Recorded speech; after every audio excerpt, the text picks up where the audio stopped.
My channel. This is Keya from princess world. তো আমরা সবাই ভালো আছি আর আশা করছি তোমরাও সবাই অনেক ভালো আছো। আজকে আমি আমার বাড়িতে আমার সব স্টুডেন্টদেরকে নিয়ে ছোট্ট করে টিচার্স ডে সেলিব্রেট করবো। তো সেই জন্য মা একটা সুন্দর শাড়ি পরে নিয়েছি। এটা সেলিব্রেটেরই কিছু মুহূর্ত তোমাদের সাথে শেয়ার করবো। ব্লগটা প্রথম থেকে শেষ পর্যন্ত পুরোটা দেখো আর সাথে থেকো। সেদিন সকাল সকালই আমরা রান্নার কাজ শুরু করে দিয়েছিলাম যাতে সব কিছু ধীরে সুস্থে করতে পারি। তো দেখতেই পাচ্ছ সব কিছু একসাথে নিয়ে বসেছি, কেটে কুটে অলমোস্ট সব কাজ কমপ্লিট। এখন শুধু রান্নাটাও শুরু করলেই হয়ে যায়। তারপরে এই যে আমাদের রান্নাটাও কমপ্লিট, তোমরা দেখেই বুঝতে পারছো সেই দিনকে আমাদের কি ছিল রান্নার মেনুতে। তো প্রচণ্ড আমি আর মা ভয়ে ছিলাম, কারণ বিরিয়ানিটা আমরা খুব একটা করা হয় না, তো কেমন হবে না হবে। বিরিয়ানিটা আমাদের বাড়িতে খুব একটা হয় না, তো মাঝে মাঝে আমি তো ভুলেই যাই যে কোনটার পর কি দিতে হবে। তো ভগবানের আশীর্বাদে সেদিনকে ভালোই হয়েছিল।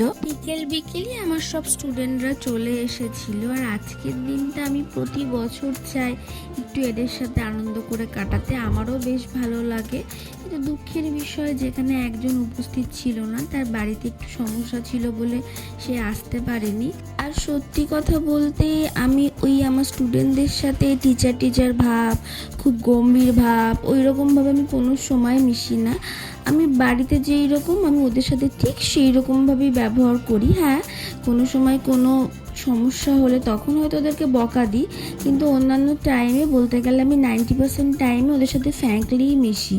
ছোটোবেলা থেকে যেহেতু আমি যেই সব টিচার্সদের কাছে পড়েছি তারাও আমার সাথে এরকম ফ্র্যাঙ্কলি হাসি মজা করে আমাকে পড়াশোনা করিয়েছে, সেই জন্য আমার মধ্যেও সেই জিনিসটা হয়তো আছে।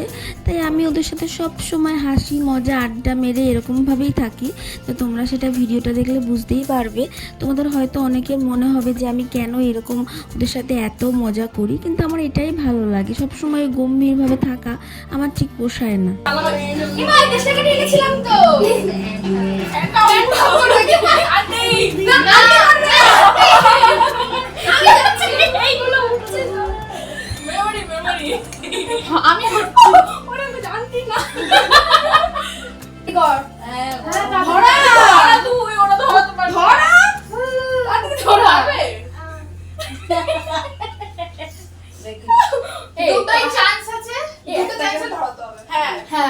চলো 1 2 3 এই না, এটা বুঝে নি। ও ধরাবি তো ওইটা, এখানে বুঝে ওইটা তো বুঝ ধর। ও এনে এই দেখে না, এটা করলাম মম না ওটা ঢোকে দাও। আরে ঢোকে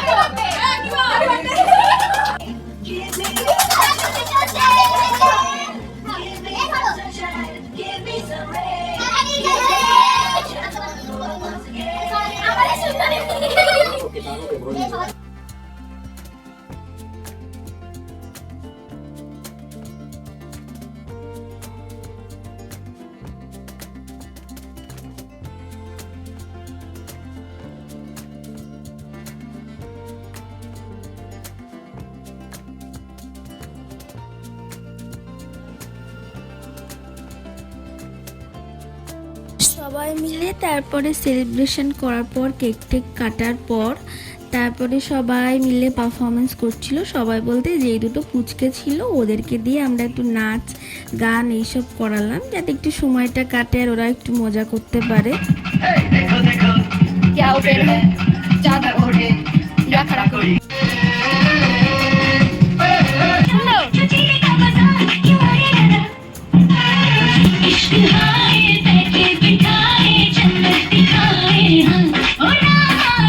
আর এই যে ইনি হচ্ছে আমার অলরাউন্ডার স্টুডেন্ট, নাচ গান সবই পারে।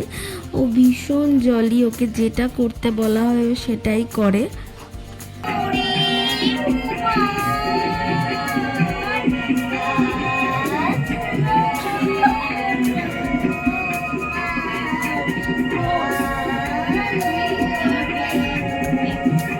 এই যে খাওয়া দাওয়ার পর্ব শুরু হয়ে গেছে। সব থেকে পুচকু যেটা ছিল তার বাড়ির থেকে নিতে চলে এসেছিল বলে ও বাড়ি চলে গেছিলো, যদিও যেতে চাইছিল না একদমই, কারণ সবাই মিলে এত আনন্দ করছিলাম, ওরও থাকতে ইচ্ছা করছিল, বাট ওর বাড়িটা যেহেতু একটু দূরে সেই জন্য ও চলে গেল।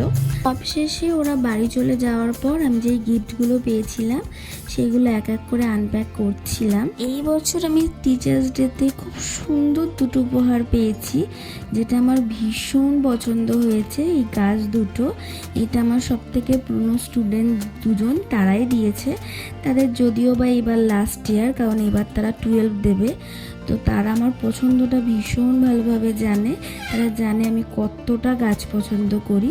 আর এই যে এই সেলিব্রেশনটা দেখছো, এটা আমাকে দেবায়ন দিয়েছে। ও প্রতি বছর টিচার্স ডেতে আমাকে কিছু না কিছু একটা দেয়, মানে ও মনে হয় যেন আমার কাছে পড়ে, এরকম একটা ব্যাপার লাগে আমার। চলো, এবারে টিচার্স ডেটা খুব ভালোভাবেই কেটেছে, আশা করছি আসছে বছর আরও ভালো করে কাটাবো। তো আজকের এই ব্লগটা এইটুকুই। আজকের এই ব্লগটা তোমাদের কেমন লাগলো সেটা জানিও। ভালো লাগলে একটা লাইক কমেন্ট শেয়ার করে দিও। যারা ফেসবুক থেকে দেখছো তারা আমার পেজটাকে ফলো করে দিও, আর যারা ইউটিউব থেকে দেখছো তারা আমার চ্যানেলটাকে সাবস্ক্রাইব করে দিও। Thanks for watching.